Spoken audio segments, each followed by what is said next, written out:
Streaming. We are now streaming. Atención. Go ahead, please.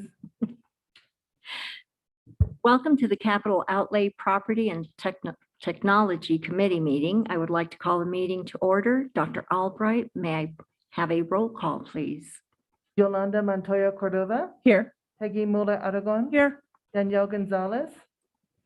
Barbara Peterson. Here. Crystal Tapia Romero. Here. Courtney Jackson. Here. Josefina Dominguez. Here.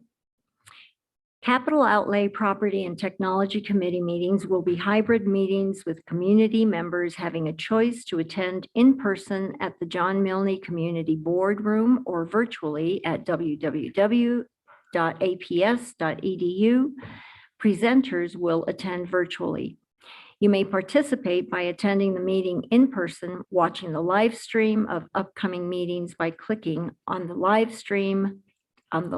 meeting stream button on the main board page at www.aps.edu. You can also email input, comments, and questions to board members at boarded@aps.edu or calling 505-880-3729. Our first item for consideration and action is approving the agenda. However, I want to remind board members that there is no discussion once we get to the consent calendar.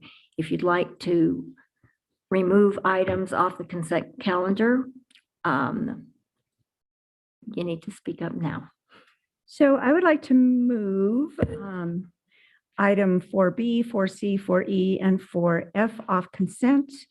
And with those changes, I move for approval of the agenda. Is there- second, Yolanda. Just to confirm, that was removing items B, C, E, and F. off the Correct. Consent. Yes, correct. And so I guess, do we need to vote on that or, We do. You have a motion and a second. okay, Dr. Albright, would you please do a roll call? Yolanda Montoya Cordova. Yes. Peggy Muller Aragon. Yes. Danielle Gonzalez. Barbara Peterson. Yes. Crystal Tapia Romero. Yes. Courtney Jackson. Yes. Josefina Dominguez. Yes. And with that, I guess the next item for consideration and action is adopting, or did we just adopt? Okay. All right, well then. Our next item for consideration and action is item 4B, consideration for approval of the qualification-based bid in the amount of $9,600,000 plus bid lot 1 in the amount of $233,000 plus applicable taxes submitted by Franken Construction for Monte Vista Elementary School Classroom Building Addition and Administration renovations. And Dr. Gabriela Duran Blakey, our Chief Operations Officer, and Karen Allerid, Executive Director, Capital Construction. I think it's Ms. Allerid then taking the helm here.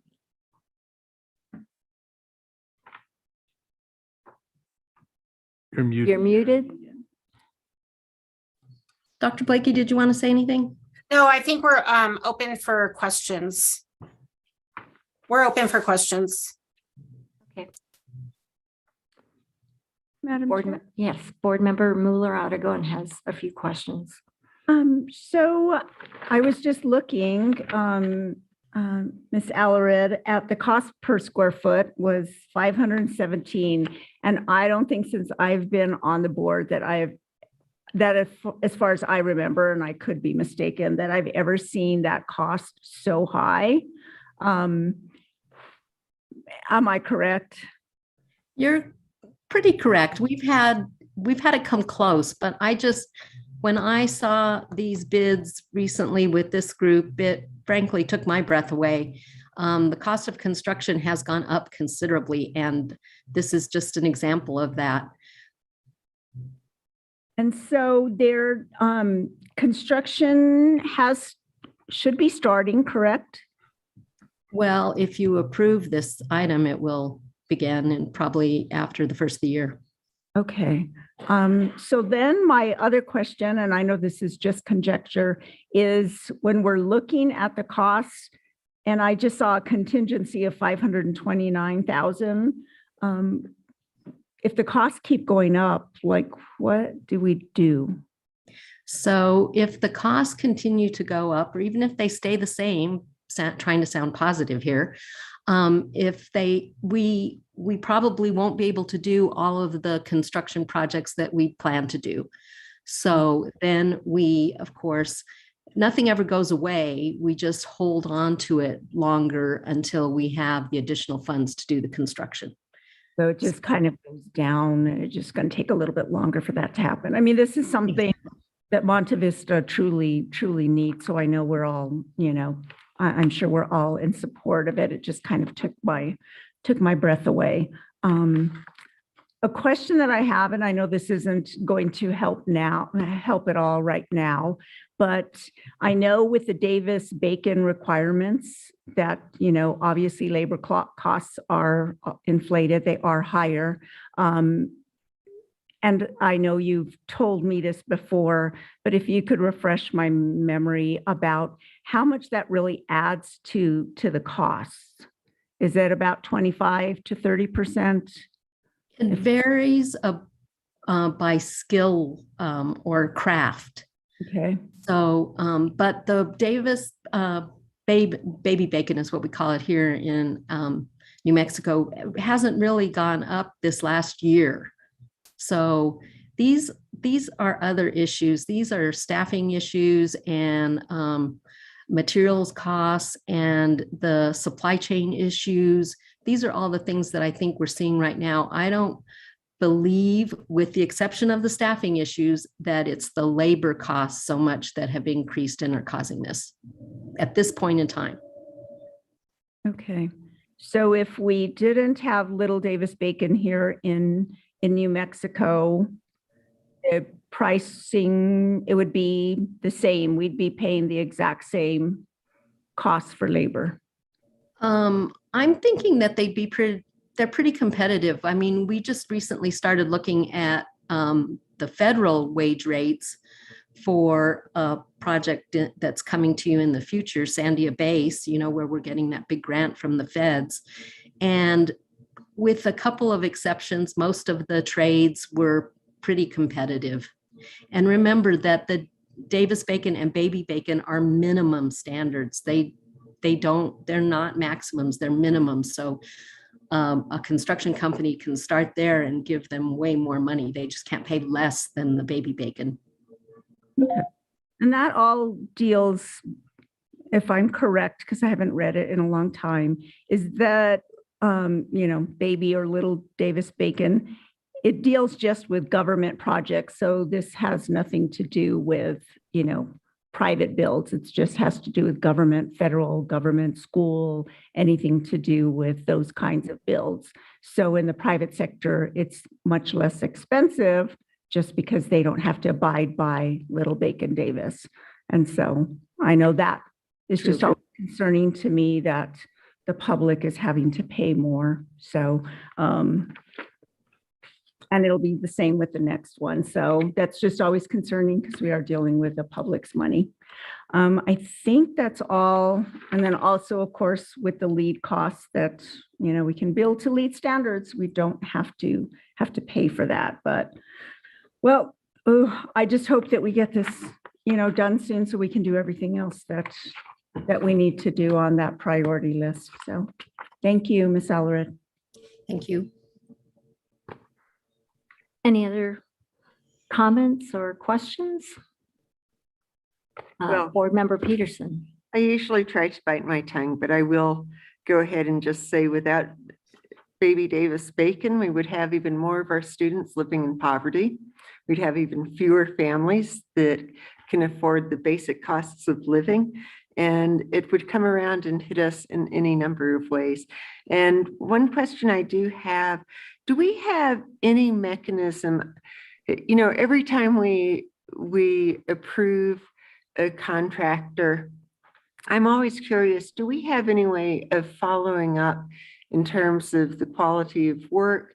Once, I mean, I know there's sort of that basic walkthrough of making sure that everything is finished, but you know, we have a number of schools where it seems like things start breaking and not being the way they should sooner than one would want.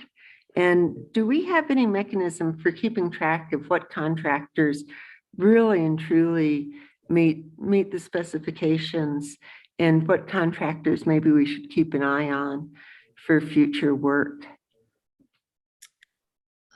Madam Chair, members of the board, we track that pretty closely in terms of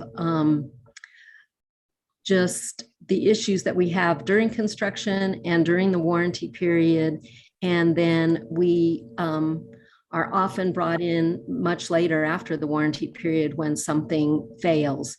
But I will tell you that one of the strong reasons for the contractors that we bring before you as the recommended choice are often the ones that we can call even 20 years later. I mean, they may tell us that they have a 2 or 3 year warranty on certain things, but I tell them that they have a lifetime warranty, because as long as I'm there, I'm going to call them back if it's an issue. I have a company right now working on an issue, a long-standing issue we've had at Bonifacio.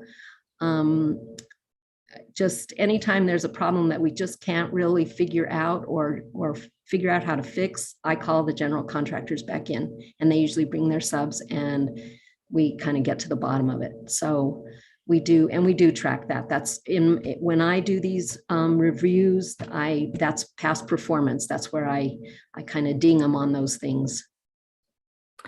I really appreciate that. I think it's really important. And so that's good to know. Thank you. And actually, that's a tickler. I think that's what we call them. Item for upcoming agendas, where I'm thinking we should maybe pick the last 4 projects, and maybe you could take us through your process of, you know, follow-up, just on a regular basis, perhaps, just so that we are aware of the process that you're implementing to ensure quality. Sure, I'd be happy to do that. Board Member Dominguez. Yes. I just want to add that, you know, the public works projects that are done with public funds are overseen also by our department. So prevailing wages are set by the Department of Workforce Solutions, and it's based on the prevailing wages that are set by the trades and the union trades that come together. Our wages are not very competitive. So we tend to lose a lot of workers to other states because our wages are not very high. So I just want to add that. And secondly, I just want to add that the projects that are done by APS, I think I said this with the previous board members, but it was one of the first things that I looked at was to see if there was any like lapses, or, you know, individuals were not getting paid or they were not meeting their obligations, and there was none. So I would say that it's a testament to our department, Karen doing a really good job of staying on top of our contractors that are working there. But there's, I think they select quality contractors that come in and really, I think, spend the money in the spirit of what it's intended around the prevailing wages, and also in terms of public works, no waste, and no issues with that. So I was really impressed with that, because you should have seen the other school districts. There's definitely some significant concerns there. So, but it's nice to see that our projects were not some of those projects that were coming up on our problem list through the department. You know, I so appreciate that we have your voice on the board, because otherwise we wouldn't have that perspective. So thank you for that, Board Member Cordova. Montoya Cordova. That's okay. Cordova's good. Yolanda works just fine. Any other questions? I don't want to overlook Board Member Tapia Romero. She's good in her PJs, yeah. I will move for approval then. I'll second, Yolanda. Hey, Dr. Albright, we're ready for a roll call. Yolanda Montoya Cordova, Yes. Peggy Muller Aragon. Yes. Danielle Gonzalez, Barbara Peterson, Yes. Crystal Tapia Romero, Yes. Courtney Jackson, Yes. Josefina Dominguez. Yes. The next item for consideration and action is 4C, consideration for approval of the qualification-based bid in the amount of $33 million, $530,000, right? Is that right? I got it wrong. $33,587,000. Is that right? Yes. 130, yeah. That's correct. I'm still looking at the 33 million, plus applicable taxes submitted by Thompson Construction Incorporated for Arroyo del Oso Elementary School construction, phase 1 and 2. And yes, I remember this conversation with Dr. Gabriela Duran Blakey last Wednesday, I believe. And we're going to have Karen Allerid, I suspect, report on that. Yes, Dr. Blakey, did you want to say anything? No, this is for a complete rebuild of Arroyo del Oso, and we are open for any questions you have regarding the information we sent. I believe Board Member Muller Aragon. So the question that I had, and just because I know some concerns have been brought up after a build has been done and there's problems. So Dr. Blakey Duran, after there's a certificate of occupancy delivered, then if there's a problem that comes up after that, who's responsible for that? Is it the contractors? Who's responsible, or does that fall on APS? It depends on the warranty, but Ms. Allred can answer that question. Okay, thank you.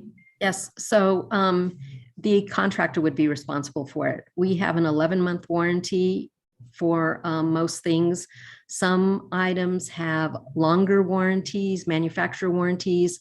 We always have a 2-year warranty on roofs.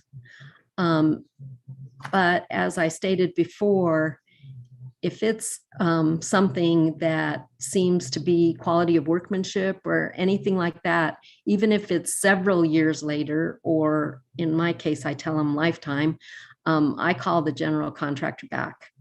And because we're a repeat client and they want our business, we get a very, very positive response from them. They don't want things that, they don't want a bad mark on their report card for the next proposal. So they're pretty good about coming back to Very fix, because they do want that. Okay. And then did you say a 2-year warranty on roofs? Yes.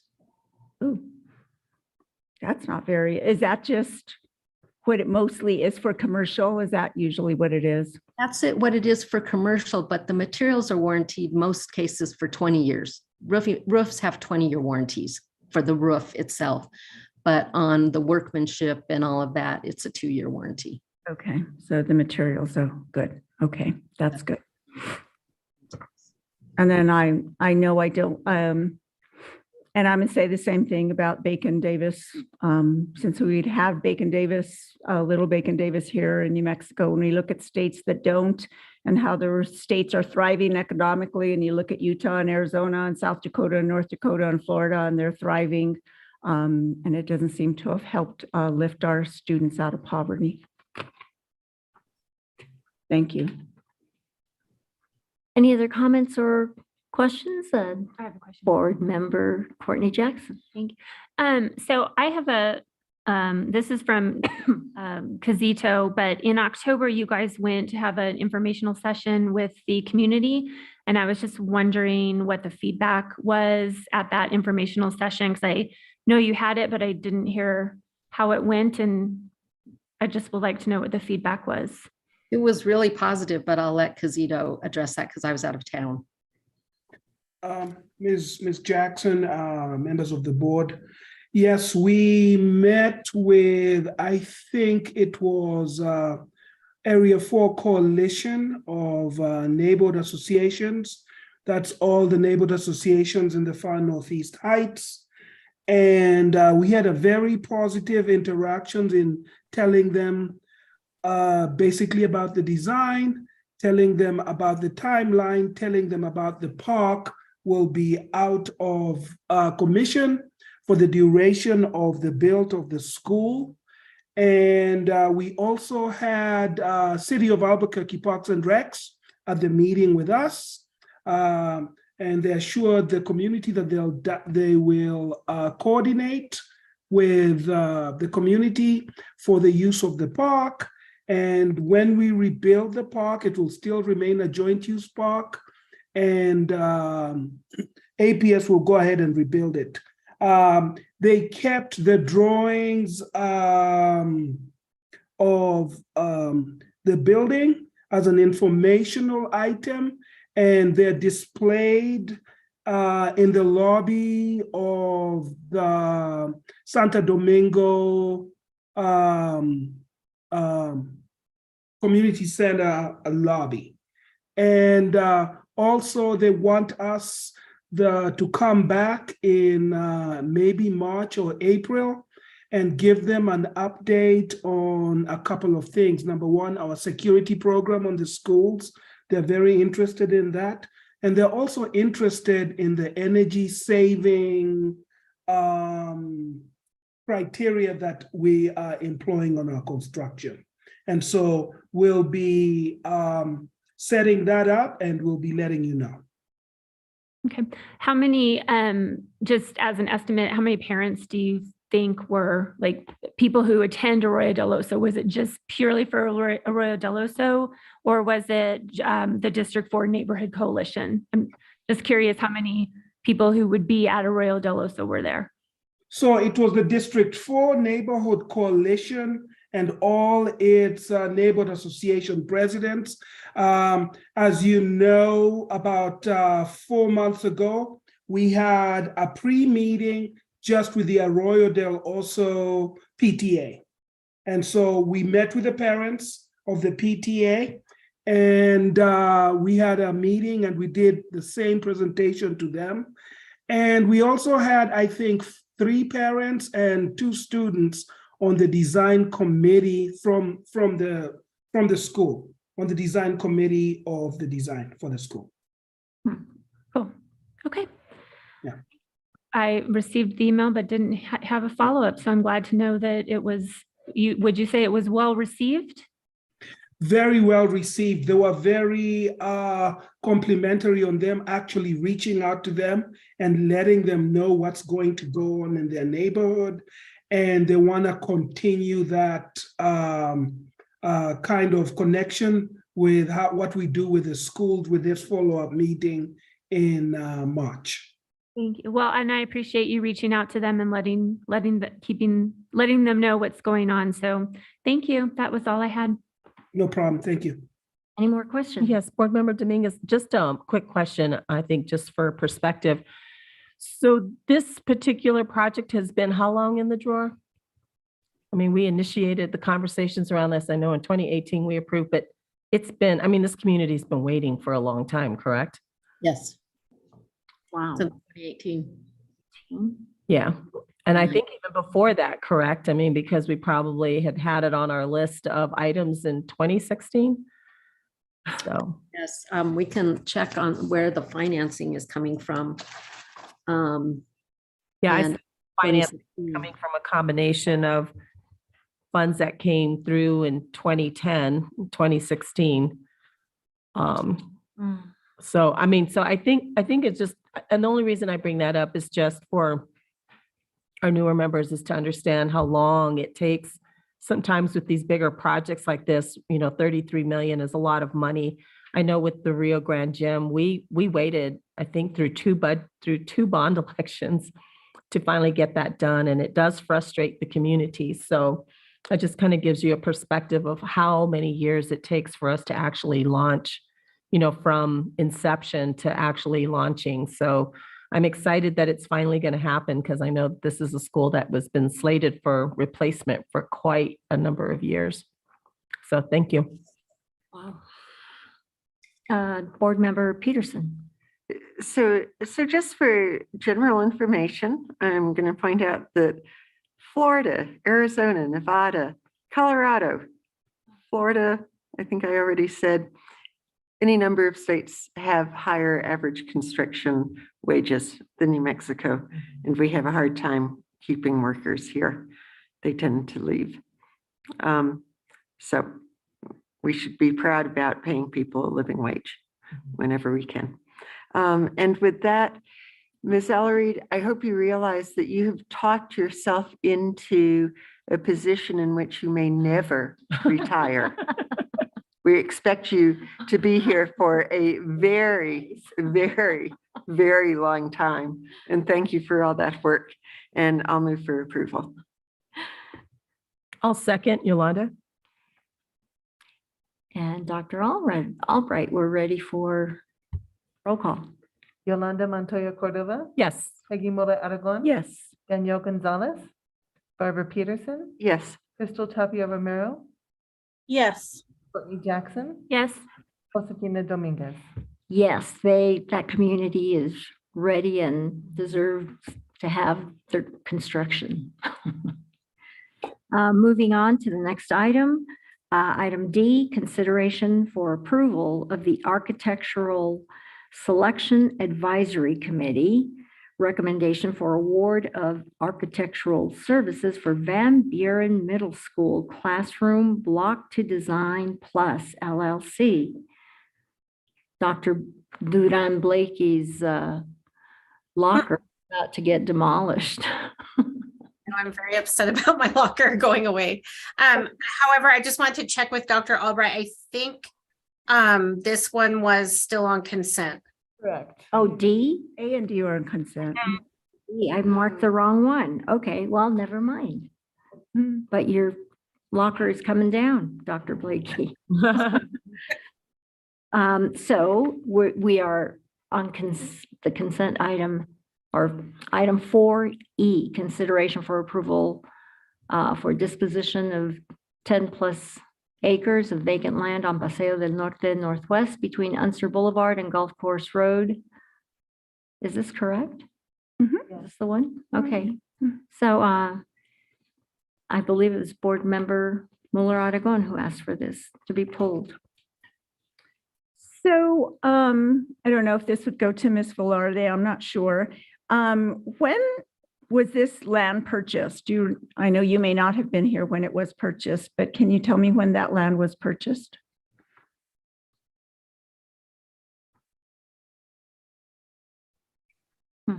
Amanda, I'm going to. Madam Chair, members of the committee, I can get you that information. Let me see if I can pull the deed real quick from my digital file. That's not a question that I was prepared to answer. So give me just a moment, and by the time, in a few minutes, I'll have the deed pulled for you. Okay. And then at the time, I know you weren't here either, but at the time for 10 acres, what was the plan for that land when it was purchased?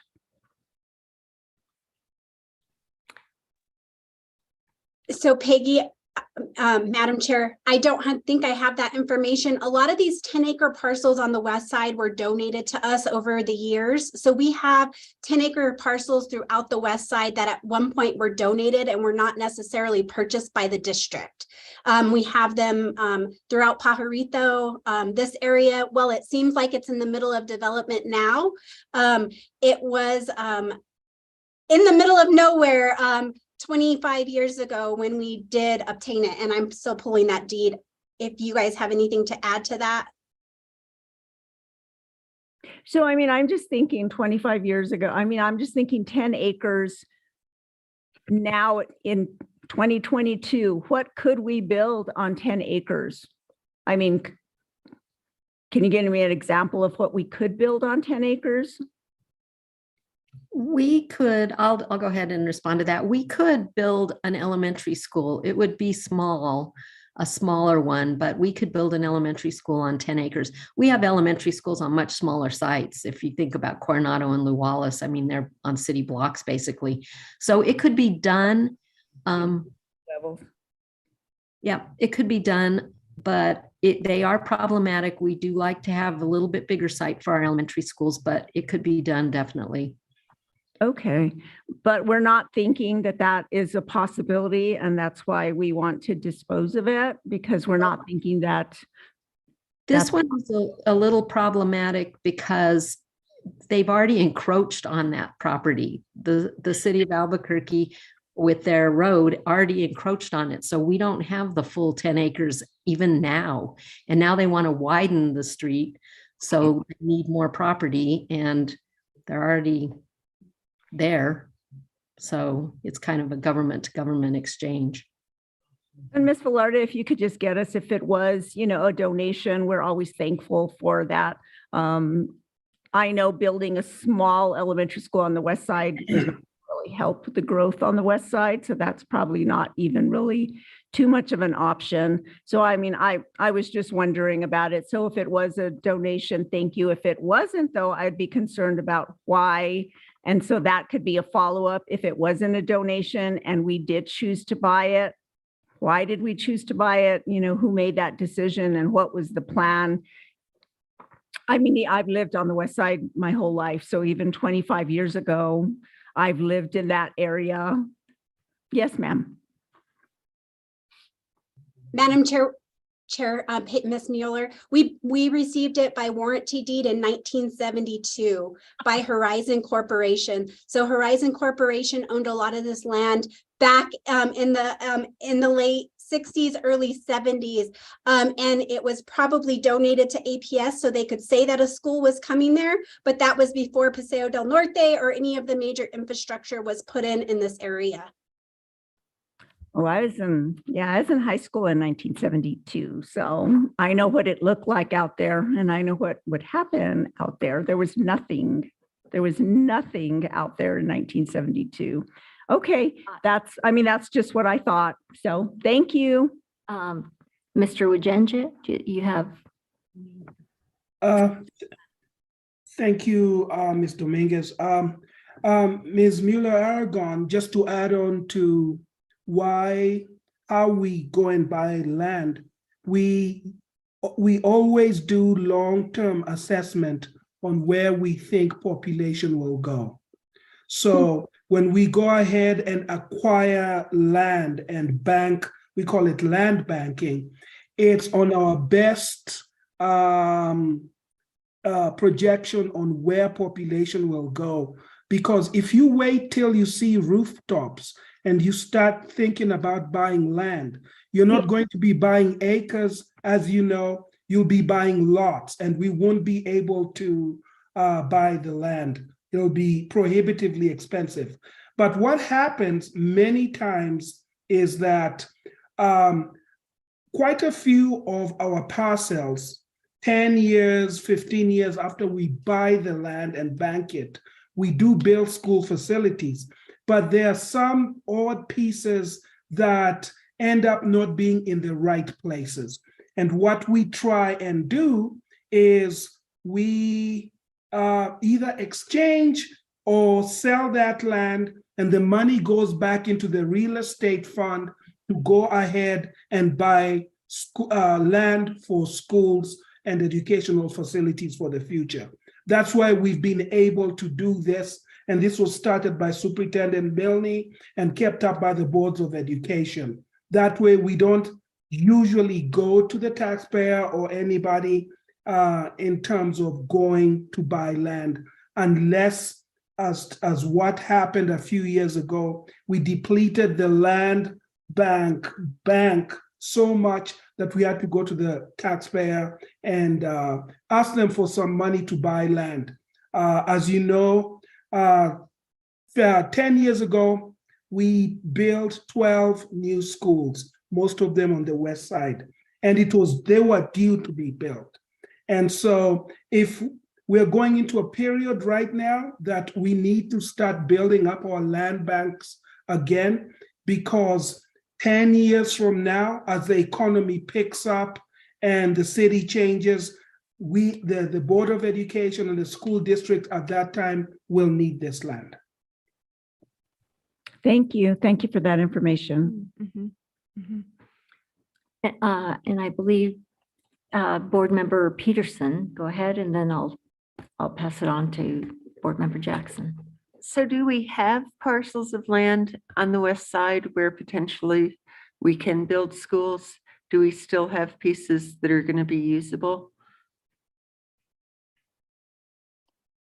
Ms. Peterson, at this moment, we do have land on the west side, but it's probably not at the right place now, or maybe development has overtaken it. And so and that's why real estate office at this time is coming to you with these two suggestions in terms of, due to analysis, it's a reset time and we need to rearrange our land bank. Okay, so we're doing this basically so that we have some other options by freeing up this land. Exactly. The other thing is, I'm curious, like especially, I know we're on a different item, but it seems like it's all bleeding together with questions about land parcels. Do we talk at all with the city about potential open space, like thinking especially about Tres Volcanes Community Collaborative School? I know when that was developed, we talked about some of the potential for some really nice creative connections with the national park that's out there and open space. Has the district been in conversation with the city about any of these parcels and how to utilize them so that they really are useful to the community, even if they're not in our possession? Good afternoon, Ms. Board Member. We are in, I talk to the city on a regular basis. As you know, we negotiated the 48 joint use parks with the city. I meet with city open space. If you recall, the board approved an easement for the Petroglyph National Park approximately 24 months ago. And that is just west of Tres Volcanes. So it's an access road that the national park is going to annex into the boundary and add upgraded amenities that are going to allow our students and the community around this area to access the national park with a roadway. And they're going to probably end up putting a gazebo and bathrooms and so forth. So that is in the works. And we have also spoke to Open Space. Open Space would love this parcel of land as a buffer. But the appraised value, because when we built, we're going to Tres Volcanes, so we're kind of stepping ahead from the Paseo del Norte question. Yes. They would love this as a buffer, but they have not approached us about particularly buying it, but they would be interested in it if it was made available. So it seems like, I mean, it does seem like with that in mind, both of these parcels of land have some real potential use that we can't make use of, but maybe in partnership, they can be really useful for the community. So thank you. Okay. So I just had a quick question. This parcel banking is interesting, and thank you for explaining it. Who keeps track of which parcels we have donated to the bank? Who's the bank? Who's in charge of making sure that we get credit so that when we need to go to the city of Albuquerque in a couple of years, we can say, well, we've donated this, now you can give back to us. So Ms. Jackson, if I may, The bank is not like a physical bank where we exchange property with the city of Albuquerque. So most of our properties in collaboration, we maintain ownership of those. So the 48 joint use parks are on APS property in collaboration with the city. In the past, when we exchanged a property, which it's been about 25 years since we've exchanged a property with the city of Albuquerque, it was for a park in the Northeast Heights. And it's a park today. And in consideration, we were given 2 other parcels adjacent to two of our elementary schools in exchange for that park that is still a park today. And so it was traded equally across. We don't trade and leave money in the bank. It has to be traded for equal property of value. Yeah, so I guess that's to my question. I realize there's not an actual bank. I'm wondering, like with this 10 plus parcel that we're just giving back, who like, is it kept track somewhere? Is it just good graces? I mean, how is it later allocated that we have given back these 2 lands, like Mr. Wajenje was just talking about, that we're putting it into a bank and it's for later when we're building up the bank, and when we need to go to the city later or other governmental agencies later, like who's keeping track of what we're giving back, I guess? So Ms. Jackson, we would actually still sell this for full market value or exchange currently to the city of Albuquerque. We would not just give this to the city of Albuquerque. We may exchange it. So we are exchanging this 10 acre parcel of land for something else? Or selling it. Or for sale. Or for sale. Okay. Okay, so we are putting it up for sale, or we're Change it for sale. exchanging it. But we haven't done that yet. No. Correct. Okay, and the same thing is about to happen with Traceville Commons. Correct, except for this one is needed for roadway for Paseo del Norte. So it's already encumbranced with a roadway. And so from government to government, it's a little streamlined. Well, I guess that was the question. If they already encumbered on our land, shouldn't they compensate us for encumbering upon our land? Yeah, okay, yes. I'm seeing lots of head shakes. Okay, so somebody is going to go to the city of Albuquerque and say, you have already encumbered upon our land. We expect recompense. Ms. Cordova, Ms. Jackson, that is correct. Yes. I've been with the district for 5 years. So when they came to us for the widening of Paseo, I pulled our documentation to discover that it was never conveyed over to the city. So we're actually correcting something that happened in the past, and they will have to pay us for the full price of the 10 acres or exchange it for something that the district deems is beneficial. So we won't just exchange it for like a drainage pond over here. It has to be something that benefits the district. Thank you. That clears it up very nicely. I appreciate it.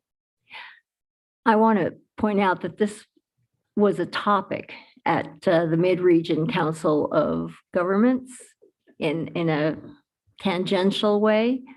There was a contractor there, and small contractor, but he was representing, I believe, a voice, complaints from other developers that said, you guys need to quit putting in roads and not putting in infrastructure. And the city or this MERCOG was, yes, they recognized that they could not do that until they took care of other expenses, which I think had to do with what we're talking about here, I think. So it's interesting how it all comes together. So are we ready for a vote on this item? I'll move for approval. This is Peggy. Oh, second, this is Courtney. Dr. Albright, roll call, please. Yolanda Montoya Cordova, Yes. Peggy Mota Aragon. Yes. Danielle Gonzalez, Barbara Peterson, Yes. Crystal Tapia Romero, Yes. Courtney Jackson. Yes. Josefina Dominguez. Yes. Our final item is consideration for approval by the Board of Education to declare 70+ acres of vacant land next to Tres Volcanes Community Collaborative K through 8 as surplus. And I think Ms. Allred, do you want to say some words about this first? Or do we want to go straight to questions?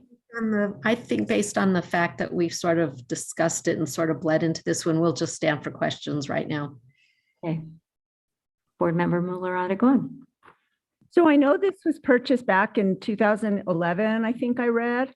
Do you know, Ms. Velarde, do you know what the purchase price was back then? Because that would have been for all the 110+ acres. Actually, it was 220 acres at the time, but we've used some of it for Tres Volcanes, and we've also used some of it for the West Side's stadium. Yeah, the stadium sits on 110 and Tres Volcanes site is 110. Okay. For Board Member Mueller-Aragon, we paid approximately $35,000 per acre. At the time that we purchased it, it was raw land. Right. I know where it is. So, I mean, the only true question that I have is when I was just looking at, living out there and knowing about all that volcanic rock and how difficult it is to just prepare a site with, it's very difficult to do. So I know that we spoke a little bit, you all spoke a little bit to how much it cost. So when somebody was deciding about purchasing this piece of, property, can you tell me how that decision is made? Does an engineer, does, Miss Allred go out there? Do you go out to look at the topography? Do you go out and look at, I'm just because I live, and I would think it'd be really difficult to build there just because I live where I see all the volcanic rock. So I know how hard that is just to try to even move it. So was that taken into consideration at all back when you all were purchasing? So I do now go out to see the sites that we're considering, but there were many times that land was purchased, before I got here, and even when I first started here that I wasn't involved in. So, it's lessons learned. We get sites that are very difficult to build on. This happens to be one of them.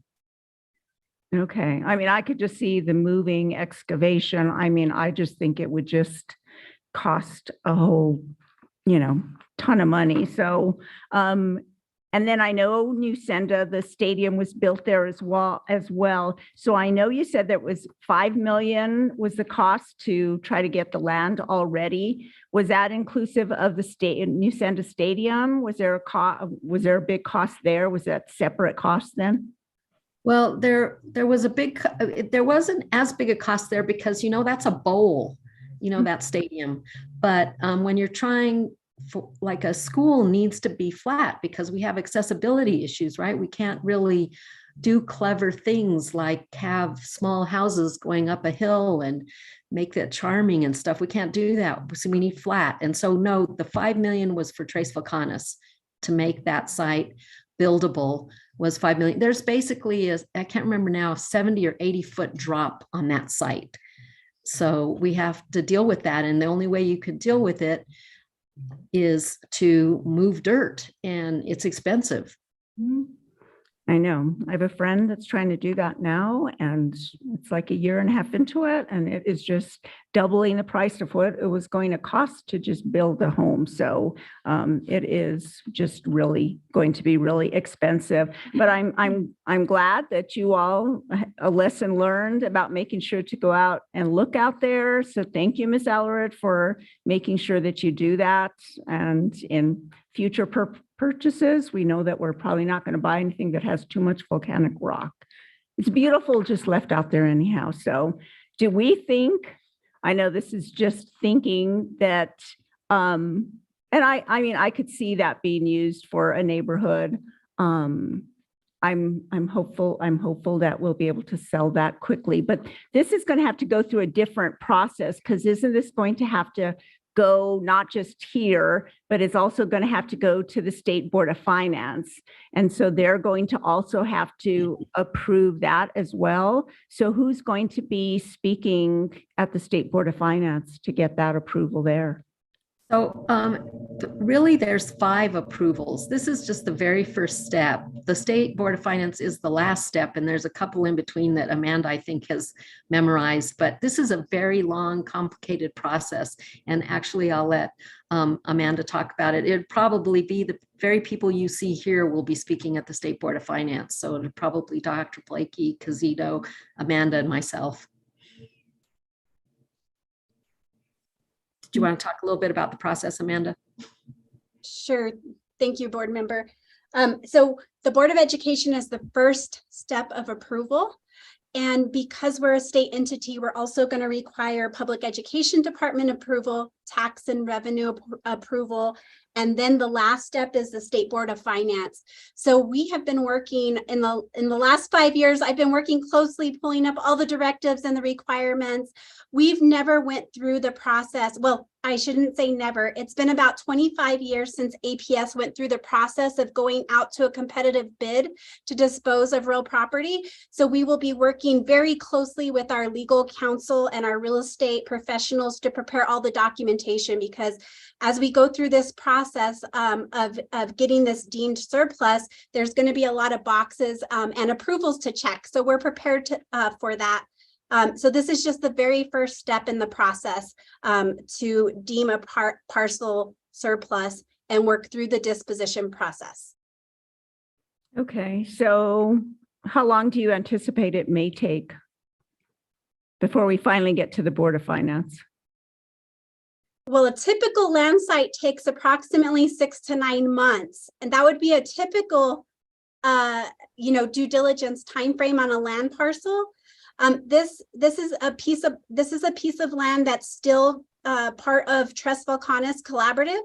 So the school district will have to go through the replat in order to get it as a separate parcel and pull titles. And so I would say 6 to 9 months is hopeful. I think that it's going to end up taking us probably longer than that, but we hope that we're very far along in the process. We would like to initiate the process first quarter of 2023. Okay, so that's 70 acres. So hopefully we're looking for at least 70 acres out on the west side, because I know we're going to need that. So I appreciate it. And thank you, Ms. Allred. I appreciate you going out there and putting your work boots on and getting out there and looking, climbing up that rock. Thank you. I'll move for approval. I'll second. Yolanda? Do we have it? Okay, good. Dr. Albright, we're ready for a roll call. Yolanda Montoya Cordova, Yes. Peggy Mura Aragon, Yes. Danielle Gonzalez, Barbara Peterson, Yes. Crystal Tapia Romero, Yes. Courtney Jackson, Yes. Josefina Dominguez. Yes. Okay, I think that's it. Is that it? You have 2 consent calendar items, item 4, A and A and D. D. Okay, I'll move for approval. And I'll second, and I should have marked down rapidly which things we pulled off of consent. So I just want to say I'm excited about moving forward with Van Buren. It's long overdue, and really, really, really hope that the architects really work with the school, because especially the school garden and the role that that plays both educationally, academically within the school, and the connections with the community outside of the school are really critical. And so I really am, my only concern is that there be a real collaborative effort between architect and school community in that process. And with that, I am happy to second. Roll call, please, Dr. Albright. Yolanda Montoya Cordova, Yes. Peggy Mora Aragon. Yes. Danielle Gonzalez, Barbara Peterson, Yes. Crystal Tapia Romero, Yes. Courtney Jackson, Yes. Josefina Dominguez. Yes. And so I think with that, the next Capital Outlay Property and Technology Committee meeting will be Monday, January 9th, 2023 at 5:00 PM in the John Milne Community Boardroom of the Alice and Bruce King Educational Complex, 6400 Uptown Boulevard Northeast, or virtually at www.aps.edu. And with that, we are adjourned.